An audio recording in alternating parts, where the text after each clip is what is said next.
Yeah, you have to bear with me. This is Linda, by the way. I look like crap right now.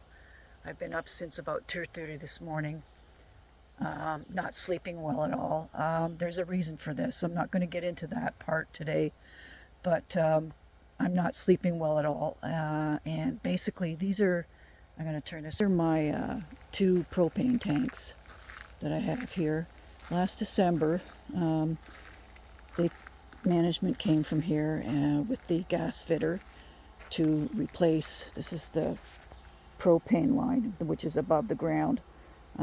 He replaced that, and he was instructing the management person here, worker, whatever you want to call him, to bury the cable in the spring, 18 inches below. You'll see it's still sitting above the ground. I brought that up to them to no avail. It's still sitting there. And this is the line, the propane line, going in toward the water closet door. And while they should have just ran it underneath in through the floor, it was run on through the wall to the wall. And either one of them could have come and knocked on my door and asked me if I could remove my insulation temporarily, or foam core, whatever, foam board temporarily. I'm not talking too well. I'm very exhausted. And remove it temporarily, and I would have done so. December, no, I would have done so. But nobody asked me if I could remove it, so I'm wondering if that's probably why it was put through the wall originally, and it's still there to this day. Now, you'll see, I'm going to try and back up a little bit here so I can show this. This is the water closet door, and the handle's on the left for opening it. There's a little spring lock thingy there. And basically what they did was, you'll see where the hinges are. They had to probably move the door a little bit because of this thing up here, this monstrous freaking exhaust, which, by the way, gets very, very hot. And they probably had to remove the door for whatever reason. And the exhaust, to be quite honest with you, is still near the door. And, and they've got the metal plate around it, probably to prevent the heat from the exhaust port from burning the wood. So here we go. I'm going to approach the door, and this is what was done. This is the propane line going into the water closet. I'm going to show you what happens once I try to open the door. Okay, I unlocked it. Now you see where the door is starting to move towards this piping? Underneath there is copper pipe. This rubber yellow stuff, basically, watch this. It's just whatever it is. Looks like it's not as rubbery there. Okay, whatever. But anyway, yeah. So what happens is when I open the door, the side where the hinges is at, look what it does. It connects with the line. And if you open that too suddenly or too fast, like someone that's coming here and they open it by accident and it hits that thing, it could possibly bend it and rupture it. I don't know. But anyway, this is as far as I can open the door. It's supposed to open all the way over to this wall over here. It's supposed to be able to open to this wall. Look at how far it goes. Okay, I'm holding the door. And here's my fingertips on the edge of the door. Gotta try and aim this better. On the edge of the door. And this is my arm. I can't back it up enough. Basically, it's about 8 inches from the door. And I'm going to poke my head in here and show you what's going on. This is my water heater that the gas fitter installed. He removed a non-CSA approved water heater, and they replaced it with a CSA approved water heater. So here's the gas line that's coming in through the wall, through the edge of the doorway, and there's a water heater. Now I can't fully get my whole body in here at a certain point because it's so narrow. I can't do it. If I was to try and walk in here right straight on, I can't do it, and I'm not very large. What I have to do is I have to turn so that I can't even show you. I'm getting my head in anyway, so I have to turn this way, a certain way, and I have to, suck in the gut, and then I can go in. If a larger person was trying to work on this, they'd never make it in here. And look at the floor. Look at it. I had to unplug both the water pump, which is not the right water pump, by the way. It should be a 12-volt RV pump, and they installed an AC pump. And I had to unplug that, and I had to unplug the water heater. Second day in, neither one of them were working. And what they did was they removed, see, I'm getting here, I'm weaseling my way in here because I can't go in all the way fully. Basically what they did was they had 2 water totes in here of this size, same size. They had to remove the one water tote so that they could install this water heater. It sticks out too much distance from the wall. And what happened was, in the dead of winter, early December, this black pipe was left unhooked. It used to go outside for the excess water to run out from the second tote. And it no longer does that because they can't keep the second tote in here. That was supposed to be settled and fixed.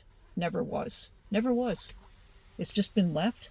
So water comes running through my eaves trough into that tote, and it's pretty much full all the time probably because I haven't been using it. I can't use it because neither the water heater nor the pump were working second day in. And this is what I've had to do. I put the skinniest Home Depot bucket there, and when it rains, it pretty much fills up if it's been raining for a while. And then I empty it out. What I've been doing is I've been taking this rock. I can't fit my shoulders in here. And I've been opening the door with it like that and keeping it held open so that it can dry out, at least dry out a little bit. It's not drying out 100%. Look what was used on the floor. That particle cord crap. That stuff is not stable. This water tote, which is probably quite heavy when it's full, is eventually going to just drop through this floor. This is what was done. Not proper. Sorry. And why am I apologizing? Someone else should be apologizing for this terrible, terrible job. And it's not being fixed.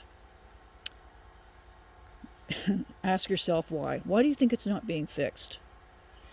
I'm done paying for the house, and I'm done paying them, so move on to whoever else is probably doing a paying customer at this point. And whatever. So this is what I've been putting up with my build. I'll show you something else while I'm up. Yeah, and this water tote's just been left here. They know I can't use it, I can't reuse it, so they just left it here. Great job. Okay, and back here, this is the back of my house, or actually it's the front of my house. Sorry, I'm not awake yet. Remember, I got up at 2:30, and I've been trying to just wing it through the day. The top of my roof, the paint is coming off. All they did was paint it. This little tiny water closet roof, I guess they must have used green metal roof because the paint is showing through the black. This is supposed to be a black roof. This is what I got. And I don't even have to walk around to the other side because I know that paint came off there as well. And basically when you're repainting a surface like this, you're supposed to prime it via sanding it, making it dull or whatever so the paint sticks to it. Or do what you have to do, use what you have to use before you put paint on it. This is what I've got. And again, I'm going to show you what. I'm going to walk back around here, show you this. This is the exhaust thing. Look at how close it is to that doorway. Remember, it gets very hot, and I'm wondering if that can actually catch on fire the way that's sitting there like that. I don't know. I'm just saying something here. And they used particle core underneath that as well. Again, I don't believe that's a very stable medium to be using on anything like this. But whatever. This is what I've got. This is what I've got. Anyway, I'm making this for whoever, wants to view it. So I'm not going to name anybody's name on here. This is the exhaust port that used to be where the second tote would exhaust the water so that it wouldn't be dripping inside. But what I had to do was in the winter, I noticed that there's no heat in there. And I just put a sock on it to keep the cold air from hitting it directly. And this one also, I put one of matching socks. I got matching socks on my exhaust ports. Okay, yeah, matching socks. There we go. At least I'm coordinated. And my friend was saying that this was wrong, what they did here as well. This port that's sitting up in the air should have been angled down, and it might have allowed some of that stuff to run out when you need to. Just have it angled down, and you could remove the cap and open it up if, you know, if there's too much stuff, water getting in there, whatever. But nope, it was angled up. But anyway, I'm not going to get into the rest of this place, but I could very well keep going. But there's my nice new deck. Very stable, very well done. Kudos to Ray, my friend who did it. He knows what he's doing. Anyway, I'll let you go, and whoever's checking this out, thanks for checking out my video.